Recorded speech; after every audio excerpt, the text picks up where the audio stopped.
To ISPCS master class. देखिए friends, यहाँ पर UPPCS के लिए एक बहुत ही इम्पॉर्टेंट टॉपिक हम लोग डिस्कस करने वाले हैं। और यहाँ पर मैं आपको बता दूँ तो ये जो टॉपिक है इससे एक प्रश्न या दो प्रश्न आपसे एग्ज़ाम में पूछे जाएंगे, तो बहुत ही ध्यान से देखिएगा। यहाँ पर देखो, जो 2022-23 का बजट जारी किया गया था तो उसके अंतर्गत कुछ योजनाएं घोषित की गई हैं।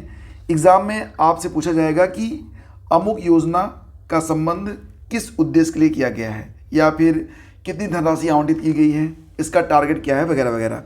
तो चलिए शार्ट में देख लेते हैं। सबसे पहले बात करते हैं मिष्टी योजना के बारे में। मोस्ट इंपॉर्टेंट योजना है ये।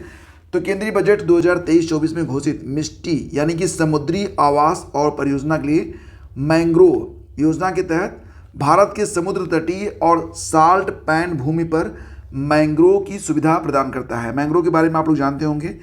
तो ध्यान दीजिएगा कि यह कार्यक्रम मनरेगा कैंप फंड और अन्य स्रोतों के बीच तालमेल से संचालित होगा।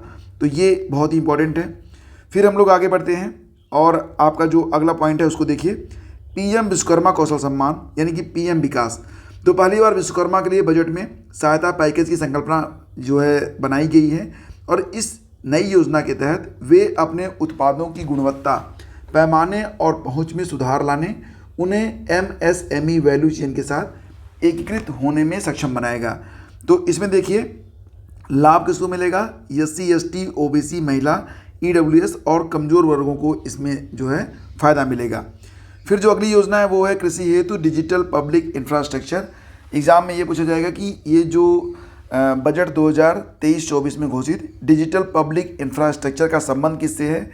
तो यह कृषि के लिए चलाई गई योजना है। ध्यान दीजिएगा, बस इतना ही जानिए।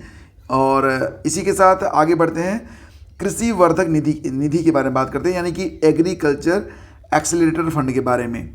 तो जैसा कि नाम से ही स्पष्ट है, युवा उद्यमी ग्रामीण क्षेत्रों में एग्री स्टार्टअप खोल सकें, इसके लिए उन्हें प्रोत्साहित करने के लिए कृषि वर्धक निधि स्थापित करने का बजट में प्रस्ताव किया गया है। किसके लिए? एग्री स्टार्टअप्स के लिए।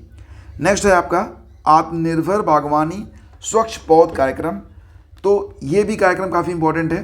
भारत सरकार रुपए कितना 2200 करोड़ रुपए के खर्च से उच्च मूल्य बागवानी फसलों के लिए रोग मुक्त गुणवत्तापूर्ण पौध सामग्री की उपलब्धता बढ़ाने के लिए आत्मनिर्भर स्वच्छ पौध कार्यक्रम को शुरू कर रही है।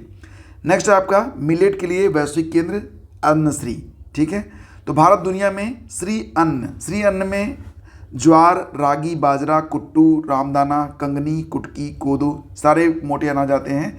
तो ध्यान दीजिएगा कि भारत श्री अन्न यानी कि मोटे अनाज का सबसे बड़ा उत्पादक है और दूसरा सबसे बड़ा निर्यातक है। ठीक है, अब भारत को श्री अन्न के लिए वैश्विक केंद्र बनाने के लिए भारतीय बाजरा अनुसंधान संस्थान को एक उत्कृष्टता केंद्र के रूप में विकसित किया जा रहा है। एग्जाम में भी आ सकता है कि भारतीय बाजरा अनुसंधान संस्थान कहाँ पर स्थित है? तो ये देखिए हैदराबाद में स्थित है। इस पर आप लोग फोकस करिएगा। नेक्स्ट है आपका स्किल सेल एनीमिया उन्मूलन मिशन। तो स्किल सेल एनीमिया उन्मूलन का जो मिशन मतलब ये जो टारगेट रखा गया है ये 2047 तक है। ध्यान दीजिएगा इस पर कि वर्ष 2047 तक सिकल सेल एनीमिया का उन्मूलन करने के लिए एक मिशन की शुरुआत की जाएगी। इसमें प्रभावित जनजातीय क्षेत्रों में जागरूकता सृजन 0 से 40 ईयर यानी कि 40 वर्ष तक के आयु के 7 करोड़ लोगों की यूनिवर्सल स्क्रीनिंग और केंद्रीय मंत्रालयों तथा राज्य सरकारों के सहयोगपरक विकास के माध्यम से काउंसलिंग का कार्य किया जाएगा। ये भी इंपॉर्टेंट है। नेक्स्ट है आपका राष्ट्रीय डिजिटल पुस्तकालय। तो ये जो पुस्तकालय होगा डिजिटल होगा, जो कि बच्चों और किशोरों के लिए होगा। यहाँ पर एक नई योजना और शुरू की गई है। आकांक्षी जिले के बारे में आप लोग जानते होंगे। एक आकांक्षी ब्लॉक कार्यक्रम भी शुरू किया गया है। इसमें 500 ब्लॉकों का चयन किया गया है। एग्जाम में यही आएगा कि आकांक्षी ब्लॉक में कितने ब्लॉकों का चयन किया गया है, तो 500 ब्लॉकों का चयन किया गया है। इसके अलावा प्रधानमंत्री PVTG विकास मिशन की शुरुआत की गई है। तो विशेष रूप से संवेदनशील जनजाति समूहों, जिनको आप PVTG कहते हैं, तो इनकी जो सामाजिक आर्थिक स्थिति है इसमें सुधार लाने के लिए प्रधानमंत्री PVTG विकास मिशन को शुरू किया गया है।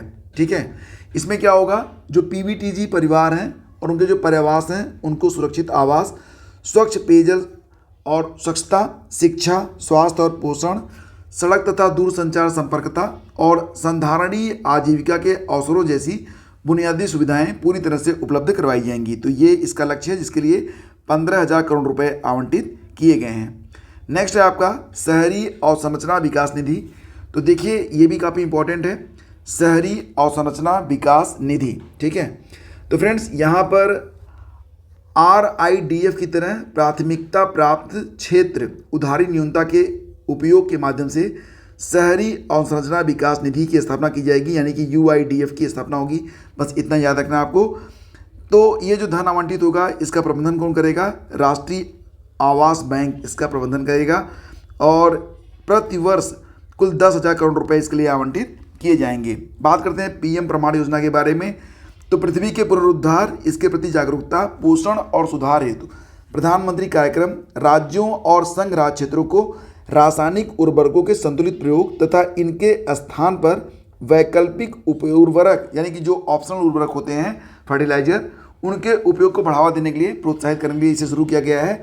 प्रस्तावित योजना का उद्देश्य रासायनिक उर्वरकों पर सब्सिडी का बोझ कम करने के लिए, जिसे 2022-23 में बढ़ाकर 2.60 लाख करोड़ होने का संशोधित अनुमान है, जो पिछले वर्ष रुपए 1.55 लाख करोड़ के आंकड़े से 67.7% अधिक है। इसके बाद आगे बढ़ते हैं, बात करते हैं अमृत धरोहर योजना के बारे में। तो फ्रेंड्स आर्द्रभूमि जैव विविधता का एक महत्वपूर्ण जो है आप जानते हैं बिंदु है, और सरकार अमृत धरोहर स्कीम के माध्यम से जितने भी वेटलैंड्स हैं, आर्द्रभूमि हैं, उनको संरक्षित करने का प्रयास इसमें कर रही है। नेक्स्ट है आपका प्रधानमंत्री कौशल विकास योजना 4.0। तो ध्यान दीजिएगा कि ये जो योजना है अगले 3 वर्षों में लाखों युवाओं को कौशल प्रदान करने के लिए प्रधानमंत्री कौशल विकास योजना 4.0 की शुरुआत की गई है।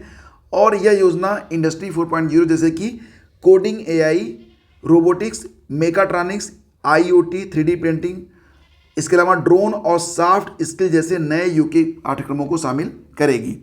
इसके बाद है पर्यटन देखो अपना देश। तो ये भी इम्पॉर्टेंट है। एक एकीकृत और नवोन्मेषी दृष्टिकोण से कम 50 गंतव्यों का चैलेंज मोड से चयन इसमें किया जाएगा।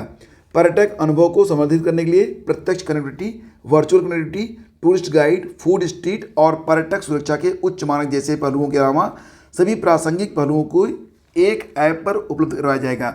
PDF के लिए आप टेलीग्राम चैनल स्टडी विज्ञान प्रकाश या फिर ISPCS मास्टर क्लास को ज्वाइन कर सकते हैं। लिंक वीडियो के डिस्क्रिप्शन में है। Thank you so much.